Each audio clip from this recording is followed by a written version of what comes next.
Sam Ajipal sir from Vivekanand Senior Secondary School, Bani. Now we start the next topic of class 7, subject science. Okay, yesterday we completed the chapter of soil. Now we start the keywords and the topic related to soil erosion. Firstly, we discuss about the soil erosion. The removal of land surface by water, wind or ice is known as erosion. Okay, तो erosion क्या होता है? Soil की layer को remove कर देना, land surface को remove कर देना, किसकी मदद से? वाटर, विंड और आइस की मदद से क्या कहलाता है? इरोजन कहलाता है। Plant roots formally bind the soil. Okay, जो प्लांट्स की रूट होती हैं वो सोइल को अपने साथ बाइंड रखती हैं। In the absence of plant soil become loose. जब प्लांट नहीं होते तो सोइल लूज हो जाती है। So it can be moved by wind और फ्लोइंग वाटर। और वो फिर क्या करती है? सोइल की जो ऊपर वाली लेयर होती है वो विंड और फ्लोइंग वाटर से इजीली मूव हो जाती है। Erosion of soil is also several in area of little और नो सरफेस वेजिटेशन। सबसे ज़्यादा सोइल इरोजन उस एरिया में होती है जहाँ पे वेजिटेशन नहीं होते, जहाँ बहुत कम वेजिटेशन होते हैं, प्लांट बहुत कम होते हैं।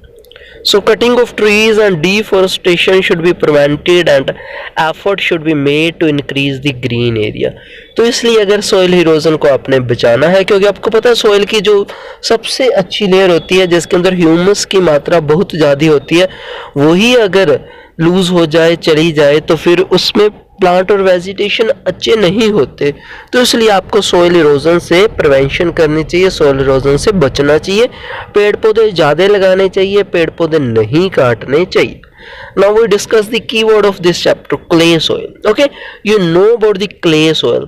In clay soil, the particle of the soil is very fine particle, बहुत छोटे पार्टिकल होते हैं और उनके अंदर जो गैप होता है बहुत ज़्यादा कम होता है, एयर स्पेस कम होता है, वाटर रिटेंशन ज़्यादा होती है, वाटर परकुलेशन जो होती है वो भी कम होती है। तो क्ले सॉइल्स की ये सारी प्रॉपर्टीज मैंने आपको बता दी। Moisture, you know about the moisture.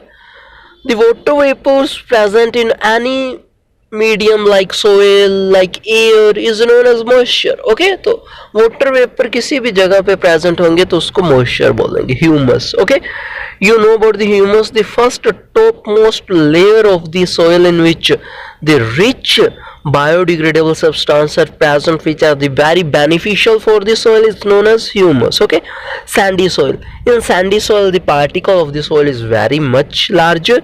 It have the very low percolation rate. It retain less water.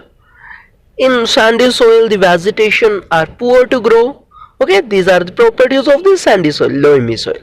The loamy soil are the soil in which the sandy and clay particle are moderate. जिसके अंदर जो clay और sandy दोनों के particle mix होते हैं उनको loamy soil बोला जाता है। Water retention, पानी की रिटेंशन मतलब होता है एब्जॉर्ब करने की कैपेसिटी को वाटर रिटेंशन बोलते हैं। तो वाटर रिटेंशन आपको पता है किसके अंदर ज्यादा होती है? ओके, क्ले सोइल के अंदर सबसे ज्यादा वाटर रिटेंशन होती है, percolation. Okay, you know about the percolation, water flow from the soil is known as percolation.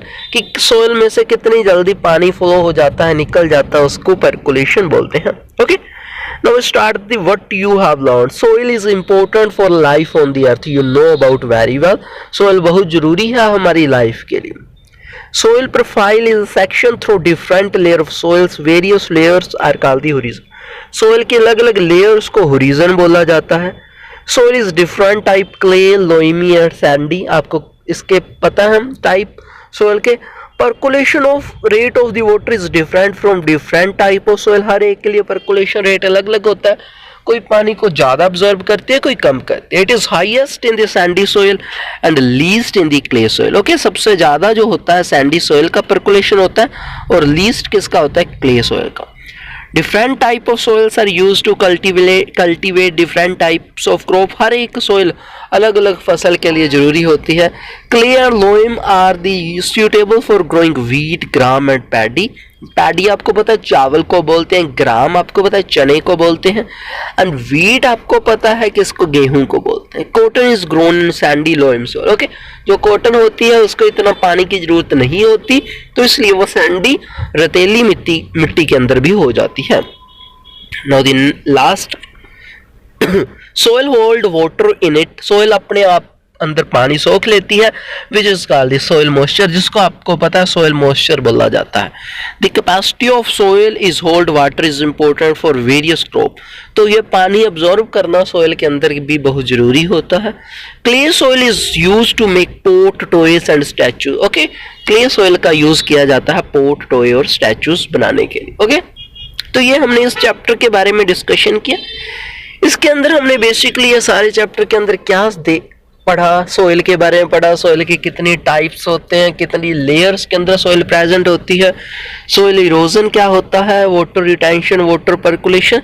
तो ये सब कुछ हमने इस चैप्टर के अंदर डिस्कस कर लिया. आपने क्या करना है, इस चैप्टर को अच्छे से रीड आउट करना है. Okay, this soil chapter 9 chapter आपने अच्छे से इस चैप्टर को फर्स्टली रीड आउट करना है. After that we discuss the exercise question answer of this chapter. Okay, ये देखो ये होरिजन होते हैं, first A horizon, B horizon, C horizon, bedrock. Okay, तो ये आपने चैप्टर अच्छे से पढ़ लिया है. इसके अंदर आपने क्या करना है, फर्स्टली चैप्टर को रीड आउट करके फिर इसके अंदर आपने क्वेश्चन आंसर की फॉर्मेशन अच्छे से करनी है. ओके, फॉर्मेशन खुद क्वेश्चन बनाओगे तो आपको सारे का सारा चैप्टर भी अंडरस्टैंड होगा, क्वेश्चन आंसर भी याद हो जाएंगे.